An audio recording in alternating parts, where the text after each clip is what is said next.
Hi friends, അപ്പോൾ welcome to my channel. അപ്പോൾ ഇന്ന് ഞാൻ ഒരു കേക്കിൻ്റെ റെസിപ്പി ആയിട്ടാണ് വന്നിരിക്കുന്നത്. ഞാനിവിടെ ഒരു ബാറ്റർ വെച്ചിട്ട് 2 കേക്കാണ് പ്രിപ്പയർ ചെയ്തിരിക്കുന്നത്. അതിനായിട്ട് ഞാനിവിടെ 2 കേക്ക് ടിൻ എടുത്തിട്ടുണ്ട്. രണ്ടിലും ഞാൻ ബട്ടർ വെച്ചൊന്ന് സ്പ്രെഡ് ചെയ്യുന്നുണ്ട്.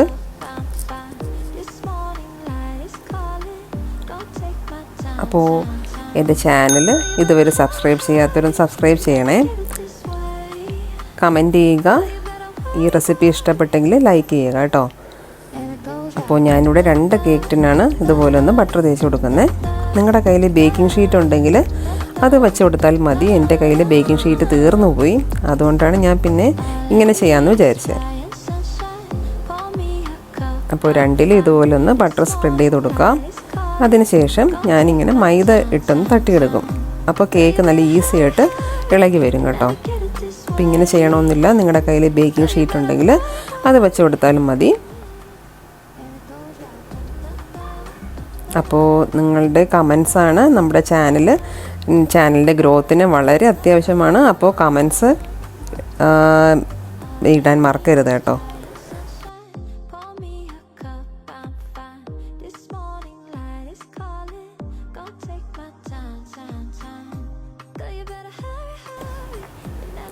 അപ്പോൾ നമുക്ക് ബാറ്റർ പ്രിപ്പയർ ചെയ്യുന്നതിന് മുമ്പ് നമുക്ക് പാലൊന്ന് ചൂടാക്കിയെടുക്കാം. പാലിൻ്റെ എല്ലാത്തിൻ്റെ മെഷർമെൻറ്റ് ഞാൻ ഡിസ്ക്രിപ്ഷൻ ബോക്സിൽ കൊടുത്തേക്കാം, ചെക്ക് ചെയ്യണേ.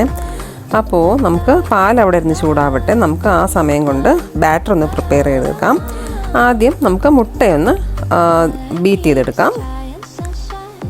ഇതിൻ്റെ എല്ലാത്തിൻ്റെ മെഷർമെൻറ്റ് ഞാൻ ഡിസ്ക്രിപ്ഷൻ ബോക്സിൽ കൊടുത്തിട്ടുണ്ട്. മുട്ട ഒന്ന് 1 മിനിറ്റ് നേരം ഹൈ സ്പീഡിൽ ബീറ്റ് ചെയ്തതിന് ശേഷം നമുക്ക് പഞ്ചസാര ഇട്ട് കൊടുക്കാം. പഞ്ചസാര പൊടിച്ചിട്ടോ പൊടിക്കാതെ വേണമെങ്കിൽ നിങ്ങൾക്ക് ഇട്ട് കൊടുക്കാം. വലിയ തരികളുള്ള പഞ്ചസാര ആണെങ്കിൽ ഒന്ന് പൊടിച്ചിട്ടിടുന്നതായിരിക്കും നല്ലത് കേട്ടോ. അപ്പോൾ ഇതുപോലെ നല്ലോണം ഒന്ന് ബീറ്റ് ചെയ്തെടുക്കാം.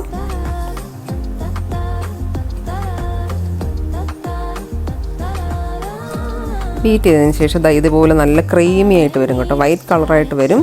അതാണ് ഇതിൻ്റെ ഒരു പരുവെന്ന് പറയുന്നത്. അപ്പോൾ അതുവരെ നമുക്കൊന്ന് ബീറ്റ് ചെയ്തെടുക്കണം. അതിന് ശേഷം കുറച്ച് വെജിറ്റബിൾ ഓയിലോ സൺഫ്ലവർ ഓയിലോ ഒഴിച്ചു കൊടുക്കാം. അപ്പോൾ നിങ്ങളുടെ കയ്യിൽ ഏത് ഓയിലാണോ ഉള്ളതെന്ന് വെച്ചാൽ അത് ഒഴിച്ച് കൊടുക്കാം കേട്ടോ. വെളിച്ചെണ്ണ മാത്രം ഒഴിക്കരുത്. അപ്പോൾ കുറച്ച് വാനില എസൻസ് കൂടെ ചേർത്ത് കൊടുക്കാം. വാനില എസൻസ് ഞാൻ ഒഴിച്ചപ്പോൾ കുറച്ച് കൂടിപ്പോയി കേട്ടോ. അപ്പോൾ നിങ്ങളെടുക്കുമ്പോൾ ശ്രദ്ധിച്ചെടുക്കണം.